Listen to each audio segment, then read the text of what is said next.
Welcome dear rockers, कैसे हैं दोस्तों आप सभी। तो आज हम लेकर आ चुके हैं आपके लिए नागबंधन। ये कहानी है एक ऐसे प्राचीन दरवाजे की जिसकी सुरक्षा स्वयं भोलेनाथ के दिव्य सांप करते हैं। कहा तो जाता है कि अगर किसी ने इस दरवाजे को खोल दिया तो वो सिर्फ इस दुनिया को नहीं बल्कि पूरी सृष्टि की तकदीर अलग लिख सकता है। सदियों पहले क्रूर राजा इस दरवाजे को खोलने में नाकाम रहा था, लेकिन अब वो पुनर्जन्म लेकर वापस आ चुका है। अब इस बार अगर उससे कोई नहीं रोक पाया तो शायद इंसानियत का अंत हो जाएगा। दोस्तों चलिए देखते हैं इस नागबंधन को। इसमें माइथोलॉजिकल मिस्ट्रीज भरी पड़ी हैं। तो कहानी की शुरुआत में हमें साल 1962 का समय दिखाया जाता है। बर्फ से ढके हिमालय के पहाड़ों में टेस्ला और जुल्फी नाम के दो खोजी एक प्राचीन किताब नागबंधन की तलाश में गए होते हैं। रास्ते में टेस्ला जुल्फी को बताता है कि यही वो जगह है जहाँ कई साल पहले अहमद शाह अब्दाली नाम के क्रूर राजा ने युद्ध लड़ा था। उसमें दोनों ही तरफ के कई लोग मारे गए थे। इतना खून बहा था कि ये बर्फ की सफेद चादर पूरी तरह लाल हो गई थी। इस तरह बातें करते करते अब दोनों धीरे धीरे रहस्यमय गुफा के अंदर पहुंच जाते हैं। लेकिन जैसे ही जुल्फी गुफा के अंदर जाते हैं ना,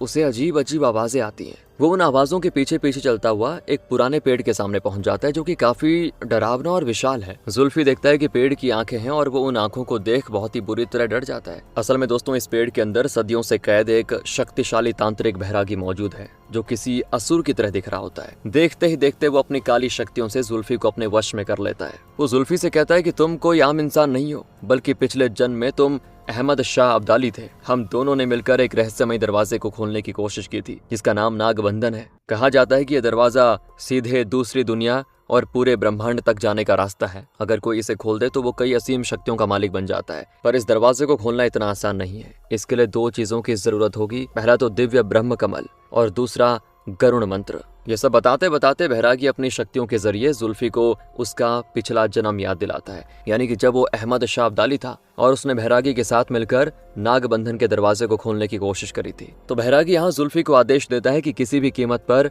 ब्रह्म कमल और गरुण मंत्र को ढूंढ कर लाओ, क्योंकि उसी की शक्ति से मैं इस पेड़ की कैद से आजाद हो पाऊंगा। उधर टेस्ला ये सारी चीजें अपनी आंखों से देख लेता है। उसे समझ आ जाता है कि मामला तो बहुत ही खतरनाक डरावना है। इसीलिए वो मौका देखते ही गुफा से नागबंधन वाली किताब उठाता है और भाग निकलता है। वहां से वो सीधा प्रसिद्ध पुरातत्व विशेषज्ञ प्रभाकरण के पास पहुंच जाता है और उन्हें पूरी घटना बताता है कि ऐसा ऐसा हो गया। प्रभाकरण किताब देखते समझ जाता है कि अगर ये गलत लोगों के हाथ में लग गई तो पूरी दुनिया के लिए खतरा बन सकती है। इसीलिए ये दोनों तय करते हैं कि इस मामले की जानकारी देश के प्रधानमंत्री तक पहुंचाई जाए। प्रधानमंत्री कहते हैं कि वो कल सुबह प्रभाकरण से मिलेंगे। बाकी सुरक्षा के लिए टेस्ला वो किताब प्रभाकरण के पास छोड़ देता है और अपने घर चला जाता है, क्योंकि आज उसकी बेटी रिया का जन्मदिन है। टेस्ला अपनी पत्नी प्रतिज्ञा और बेटी रिया के साथ चर्च में जन्मदिन मना रहा होता है। लेकिन खुशियों का ये पल ज्यादा देर तक नहीं टिकता। अचानक ही जुल्फी अपने हथियारबंद लोगों के साथ चर्च में हमला कर देता है। वो टेस्ला से कहता है कि मुझे नागबंधन की किताब दो, लेकिन टेस्ला उसे जुल्फी के हवाले करने से साफ मना कर देता है, क्योंकि टेस्ला को तो पता है ना इस किताब से जुल्फी क्या कर सकता है। फिर क्या था दोस्तों, गुस्से में जुल्फी टेस्ला और उसकी पत्नी की बेरहमी से हत्या कर देता है। सबसे दर्दनाक बात यह होती है कि प्रतिज्ञा उस समय प्रेग्नेंट भी होती है। अपनी आंखों के सामने अपने माता पिता को मरता देख छोटी सी रिया पूरी तरह टूट जाती है। जाते जाते वो जुल्फी से एक बात कहती है कि तुम्हारे पापों का हिसाब लेने के लिए भगवान एक दिन देखना जरूर आएंगे। ये सुनकर जुल्फी हंसने लग जाता है और ये होता है सीन कट। और अब अगला सीन दोस्तों एक नए किरदार रुद्रा पे शिफ्ट होता है। रुद्र अपनी छोटी बहन मनसा के साथ एक सर्प देवी मंदिर में पूजा करने जाता है। दोनों भाई बहन एक दूसरे से बहुत ही प्यार करते हैं और हमेशा साथ में रहते हैं। मंदिर में मनसा की मामी भी मौजूद होती है, जो कि बिल्कुल भी खुश नहीं लगती। असल में वो चाहती हैं कि मनसा की शादी उनके बेटे भीष्म से हो जाए, मगर मनसा साफ मना कर देती है, क्योंकि वो तो राजू नाम के लड़के से प्यार करती है और जल्द ही उससे शादी करने वाली है। मनसा के माता पिता को उसके इस फैसले से कोई आपत्ति नहीं होती, मगर मनसा के इनकार करने से उसकी मामी बहुत नाराज हो जाती है। अब यहाँ रुद्रा जब मनसा का पक्ष लेकर कहता है तो उसकी मामी गुस्से में रुद्रा को ताने मारते हुए कहती है कि तुम्हारा तो पता ही नहीं तुम किसके बेटे हो, तुम्हारी माँ तुम्हें न जाने कहां से उठा कर लेकर आई है। अब दोस्तों यहाँ पर यह साफ हो जाता है कि रुद्रा मनसा का सगा भाई तो नहीं है, बल्कि उसे इस परिवार ने गोद लिया है। इस मूवी में हमें रुद्रा के पास्ट के बारे में बस इतना ही बताया जाता है कि उसे उसके माता पिता ने गोद लिया है। आगे मनसा की मामी रुद्रा से कहती है कि तुम हमारे परिवार के मामलों में तो मत ही पड़ो, ठीक है। ये बातें सुनकर मनसा को बहुत ही बुरा लगता है कि मेरे भाई के लिए ऐसा क्यों बोल रही है ये, क्योंकि वो रुद्रा को अपने सगे भाई से भी ज्यादा प्यार करती है। मतलब सगा भाई तो है नहीं, लेकिन प्यार के मामले में रुद्रा भी अपनी बहन की खुशी के लिए कुछ भी करने को तैयार होता है। उस रात दोस्तों रुद्रा को एक बहुत ही अजीब सपना आता है। सपने में ना वो देखता है कि चारों तरफ कई सारे सांप हैं और एक रहस्यमय लड़की मंदिर में रखे ब्रह्म कमल को चुराने की कोशिश कर रही है। सुबह उठने के बाद रुद्रा इस सपने को सिर्फ एक बुरा सपना समझकर भूल जाता है, लेकिन उसे बिल्कुल भी अंदाजा नहीं होता है कि यही सपना जल्द ही सच होने वाला है और उस सांप वाले मंदिर के राज उसी से जुड़े हुए हैं। दूसरी तरफ कहानी हमें पद्मनाभ मंदिर में लेके जाती है। इस मंदिर के मुख्य पुजारी स्वयं अच्युत होते हैं। उनके साथ 2 शिष्य रहती हैं, पार्वती और सरस्वती। एक रात विशेष पूजा के दौरान स्वामी अच्युत मंदिर के सबसे गुप्त हिस्से यानी कि गर्भगृह में जाते हैं, जहां भगवान के सामने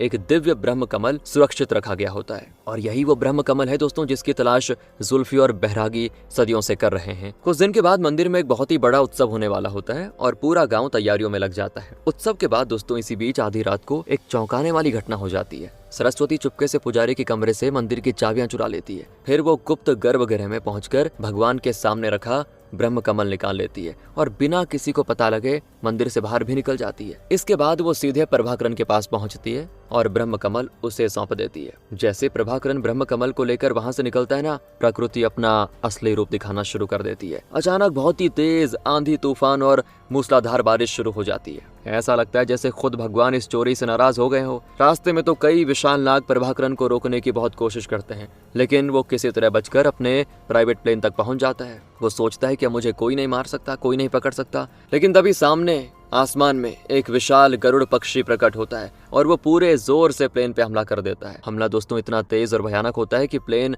अपना संतुलन खोता है और दूर एक पहाड़ी इलाके में जाकर क्रैश हो जाता है। अब कहानी एक बार फिर से रुद्रा की तरफ जाती है। प्रभाकरण का आदमी सेरा रुद्रा के पास आता है और उससे एक खास मिशन पे चलने के लिए कहता है। दोनों समंदर के रास्ते एक बेहद रहस्यमय जगह पे पहुंच जाते हैं। वहां लकड़ियों से बनी एक विशाल दीवार होती है जिस पर सैकड़ों जहरीले सांप लटके हुए हैं। उस दीवार के पीछे का इलाका भैरव कोण कहलाता है और लोगों का मानना है कि जो भी इस जगह के अंदर गया वो कभी जिंदा नहीं लौटा आज तक। फिर भी सेरा के कहने पे रुद्रा अपनी जान जोखिम में डालकर उस दीवार को पार कर लेता है। और दोस्तों यहाँ पर मैं आपको एक चीज बता दूं कि जो भीष्म है ना, उसने रुद्रा को धमकी दी होती है। भीष्म पता है ना, वही मनसा की मामी का लड़का। उसने बोला है कि मैं मनसा से शादी नहीं होने दूंगा किसी दूसरे की। अब दोस्तों यहाँ पर मैं आपको बता दूं कि जो भीष्म है ना, उसके भी मामा है और उसके मामा जो भी बोलते हैं रुद्रा उनकी बात मान लेता है। तो उसके मामा ने यानी कि भीष्मा के मामा ने ही रुद्रा को सेरा के साथ इस मिशन पे भेजा होता है। उन्होंने रुद्रा से ये कहा कि अगर तुम सेरा को भैरव कोण में लेके जाओगे तो मैं भीष्म से बात करके उसे मना लूंगा कि वो तुम्हारी बहन की शादी में कोई अड़चन ना डाले। इसीलिए तो रुद्रा इस खतरनाक जगह पे आ गया सेरा के साथ। बाकी भीष्म के मामा को तो पता ही है कि भैरव कोण से कोई वापस नहीं आता, इसीलिए उन्होंने रुद्रा को भेज दिया कि वो तो खत्म हो जाएगा वहाँ पे। इस तरह सांप भी मर जाएगा, लाठी भी नहीं टूटेगी। खैर, जैसे ही रुद्रा अंदर पहुंचता है कुछ जंगली लोग उस पे हमला कर देते हैं, लेकिन रुद्रा बड़ी बहादुरी से उनका सामना करता है और आखिरकार उस जगह तक पहुंच जाता है जहां क्रैश हुआ प्लेन पड़ा हुआ है। प्लेन के अंदर दोस्तों उसे वही दिव्य ब्रह्म कमल मिल जाता है, लेकिन जैसे वो उसको हाथ में उठाता अचानक उसके सामने बहुत ही अजीब अजीब दृश्य आ जाते हैं। उसको ऐसा महसूस होता है जैसे वो किसी प्राचीन युद्ध को अपनी आंखों से देख रहा हो और इन दिव्य शक्तियों का असर इतना ज्यादा होता है कि रुद्रा बेहोश होकर पानी में गिर जाता है और उसको देखकर सेरा और उसके लोग भी अपनी जान बचाने के लिए पानी में कूद जाते हैं। बाकी इसके बाद हम रुद्रा को नदी के किनारे देखते हैं और जब उसकी आंख खुलती है तो वो खुद को एक अनजान जगह पे पाता है। उसकी जान बचाने वाली कोई और नहीं बल्कि मंदिर के शिष्य पार्वती होती है। रुद्रा उसका धन्यवाद करता है और धीरे धीरे दोनों एक दूसरे के करीब आने लग जाते हैं। कुछ ही दिनों में दोनों के बीच में प्यार भी हो जाता है।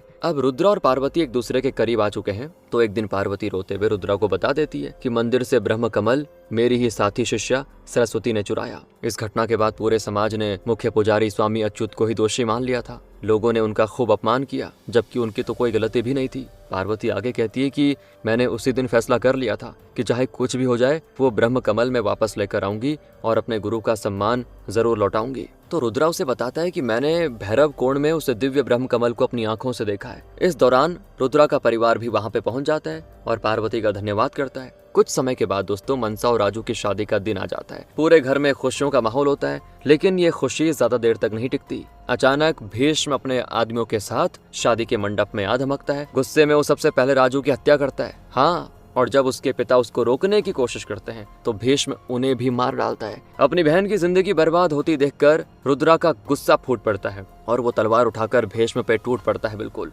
दोनों के बीच में जबरदस्त लड़ाई होती है। आखिर में जब भीष्म फिर से मनसा पे हमला करने की कोशिश करता तो रुद्रा एक ही बार में उसका सर धड़ से अलग कर देता। लेकिन असली खतरा तो अब आना बाकी था। उसी समय जुल्फी अपने हथियारबंद लोगों के साथ वहां पे पहुंच जाता है। उसके आदमी पूरे गांव में तबाही मचाना शुरू कर देते हैं। निर्दोष लोगों को बड़ी बेरहमी से मार दिया जाता है। वो लोग तो औरतों और बच्चों तक को नहीं छोड़ते। चारों तरफ बस चीखें और पुकारें ही गूंजने लगती हैं। मगर इसके बावजूद रुद्रा अकेले ही सभी दुश्मनों का सामना करता है और कई लोगों को खत्म भी कर देता है। लेकिन दुश्मनों की संख्या बहुत ही ज्यादा होती है दोस्तों। आखिरकार वो लोग लोहे की भारी जंजीरों से रुद्रा को बांध देते हैं। अब जुल्फी रुद्रा को सबसे बड़ा दर्द देने का फैसला करता है। वो रुद्रा की आंखों के सामने उसकी माँ की हत्या कर देता है यार। इसके बाद वो मनसा को जिंदा आग में फेंक देता है और अब अपनी माँ और बहन को इस तरह मरता देख कर ना वो टूट जाता है पूरी तरह। लेकिन अगले ही पल उसका गुस्सा उसकी सबसे बड़ी ताकत बन जाता है। वो पूरी ताकत लगाकर लोहे की जंजीरें तोड़ देता है। इसके बाद तो वो जुल्फी पे ऐसे टूटता है कि क्या बोले, उसे बुरी तरह मार मार कर घायल कर देता है। ऐसा लगता है दोस्तों कि अब जुल्फी का अंत आ चुका। लेकिन तभी कहानी में सबसे बड़ा ट्विस्ट आता है। जैसे ही रुद्रा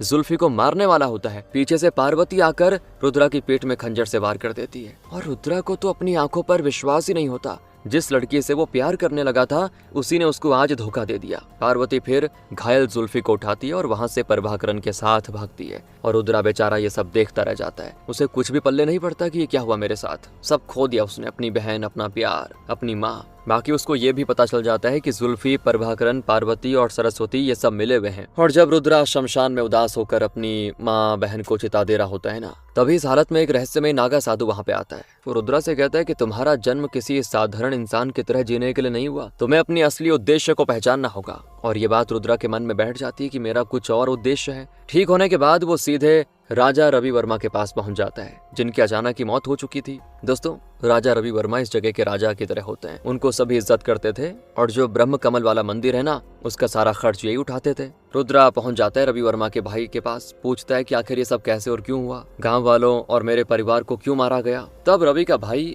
एक राज खोलता है। वो बताता है कि कुछ समय पहले जुल्फी, प्रभाकरण, सेरा और पार्वती रवि वर्मा के पास आए थे। उन्हें किसी भी कीमत पर ब्रह्म कमल चाहिए था। इसी योजना के तहत पार्वती को स्वामी अच्युत के मंदिर में शिष्य बनाकर भेजा गया था, ताकि वो अंदर की सारी जानकारी हासिल कर सके। अब अगर तुम्हें पूरा सच जानना है तो पार्वती को ढूंढो, वही तुम्हारे हर सवाल का जवाब देगी। बाकी दोस्तों, यहाँ पे रवि वर्मा का भाई बताता है कि बड़े भाई ने जुल्फी का साथ इसीलिए दिया क्योंकि जुल्फी ने उनकी बेटी को किडनैप कर लिया था। अब वो तो सेफ है, लेकिन रवि वर्मा की मौत अचानक हो चुकी है। जाहिर है उनको मारने वाला कोई और नहीं बल्कि जुल्फी ही होगा। अब रुद्रा सीधे मंदिर पहुंच जाता है। वहाँ वो पार्वती को देखकर उसका करता है पीछा। देखता है कि पार्वती अपने गुरु स्वामी अच्युत के पैरों में गिरकर रो रही है। वो अपनी सारी गलती स्वीकार कर लेती है, लेकिन यहीं पर उसकी सच्चाई भी सामने आती है। असल में पार्वती कोई गद्दार नहीं है, बल्कि वो मजबूर थी। पार्वती और प्रतिज्ञा यानी टेस्ला की पत्नी दोनों प्रभाकरण की बेटियां थी। जुल्फी और टेस्ला भी कभी प्रभाकरण के ही छात्र हुआ करते थे और जब टेस्ला और प्रतिज्ञा ने परिवार की मर्जी के खिलाफ शादी कर ली तो प्रभाकरण उनसे नाराज हो गया। लेकिन रिया के जन्म के बाद उनका गुस्सा खत्म हो गया और फिर वो मनहूस दिन आ गया जब जुल्फी ने टेस्ला और प्रतिज्ञा की हत्या कर दी थी। उसके बाद तो जुल्फी ने छोटी रिया को बांध के रख दिया, मतलब उसको बंधक बना लिया। उसने फिर प्रभाकरण और पार्वती को धमकी दी कि अगर वो रिया को जिंदा देखना चाहते हैं तो इसके लिए मंदिर से ब्रह्म कमल चुरा कर लाना होगा। यानी कि पार्वती ने चोरी लालच में नहीं बल्कि अपनी मासूम भांजी की जान बचाने के लिए की थी। ये सच जानकर रुद्रा को भी एहसास हो जाता है कि पार्वती असल में मजबूर थी, गुनहगार नहीं। अब जब रुद्रा को पूरी सच्चाई का पता चलता है ना, तो उसका गुस्सा तब जाके थोड़ा सा शांत होता है। उसे समझ आ जाता है कि पार्वती ने जो कुछ भी किया अपनी भांजी रिया की जान बचाने के लिए किया। पार्वती उसको देखकर उससे माफी भी मांगती है और बताती कि मैंने तुमसे ब्रह्म कमल हासिल करने के लिए प्यार का नाटक किया, पर यह नाटक कब सच में बदल गया मुझे पता नहीं चला। रुद्रा यहाँ पे स्वामी अच्युत से भी मिलता है और उन्हें बताता है कि हमें जुल्फी को रोकना होगा। तो स्वामी अच्युत रुद्रा को एक बहुत ही पवित्र और शक्तिशाली गरुड़ मंत्र सौंपते हैं। वो कहते हैं कि अब ये जिम्मेदारी तुम्हारी है, रिया को बचाओ और किसी भी हालत में नागबंधन को खुलने मत देना। अगर ये दरवाजा खुल गया तो समझो पूरी दुनिया खतरे में है। उधर वो जुल्फी और बहरागी अपनी योजना को पूरे करने में लगे होते हैं। बहरागी ब्रह्म कमल की दिव्य शक्ति का इस्तेमाल करके आखिरकार उस पेड़ की कैद से हमेशा हमेशा के लिए आजाद हो जाता है। अब दोनों सीधे एक दूसरे मंदिर में पहुंच जाते हैं। इसी मंदिर के नीचे दोस्तों वो रहस्यमय नागबंधन का दरवाजा बंधा हुआ है, लेकिन जुल्फी अब किसी पर भी भरोसा नहीं करता। जैसे ही उसका काम निकल जाता है वो प्रभाकरण को रिया के सामने ही गोली मार देता है और रिया अपने नाना को खो देती है, पूरी तरह टूट जाती है। बैरागी फिर जुल्फी से कहता है कि पूर्णिमा शुरू होने से पहले हर हाल में तांत्रिक अनुष्ठान पूरा करना होगा, तभी नागबंधन का दरवाजा खुलेगा। साथ ही हमें वो गरुड़ मंत्र भी चाहिए। इस पे जुल्फी कहता है कि चिंता मत करो, किसी भी वक्त उस मंत्र को लेकर पार्वती आती होगी। इतने में रुद्रा और पार्वती दोनों ही मंदिर पहुंच जाते हैं और मंदिर के अंदर पहुंचते ही दोनों का सामना जुल्फी के लोगों से हो जाता है। जुल्फी के गुंडे रुद्रा को देख उस पे सीधे हमला कर देते हैं और इसके बाद तो एक जबरदस्त लड़ाई होती है यार। रुद्रा अकेले कई लोगों को मार गिराता है, लेकिन लड़ाई के दौरान उसके हाथ से वो मंत्र वाला पवित्र पत्र नीचे गिर जाता है और उसी समय छोटी रिया दौड़कर उसको उठा लेती है। तो रुद्रा जैसे ही रिया को अपनी गोद में उठाता है ना, अचानक उसकी आंखों के सामने अजीब अजीब दृश्य आ जाते हैं। ऐसा लगता है कि मानो रिया और रुद्रा एक दूसरे को जानते हैं। रुद्रा को दोस्तों यहाँ पर अपना पिछला जन्म याद आ जाता है और यहीं से कहानी कई 100 साल पीछे जाती है, यानी कि साल 1756 1756 में। उस समय रुद्रा का नाम शिव होता है। वो एक बहादुर नागा साधु और नागबंधन के द्वार का रक्षक होता है। वहीं छोटी रिया का नाम पीहू था। एक दिन पीहू मंदिर में भगवान को माला चढ़ाने आती है, लेकिन तभी अहमद शाह अब्दाली और तांत्रिक बैरागी अपनी विशाल सेना लेकर मंदिर पे हमला कर देते हैं। उनके सैनिक मंदिर में घुसकर निर्दोष लोगों की बेरहमी से हत्या करने लगते हैं। चारों तरफ चीखे पुकार होती है। मंदिर के मुख्य पुजारी जल्दी से ब्रह्म कमल पीहू को दे देते हैं और उसे एक गुप्त रास्ते से बाहर भेज देते हैं। लेकिन बैरागी को पता चल जाता है कि ब्रह्म कमल पीहू के पास है और वो अपने सैनिकों को पीहू के पीछे भेज देता है। भागते समय पीहू से ब्रह्म कमल नीचे गिरता है और दुश्मनों के हाथ लग जाता है दोस्तों।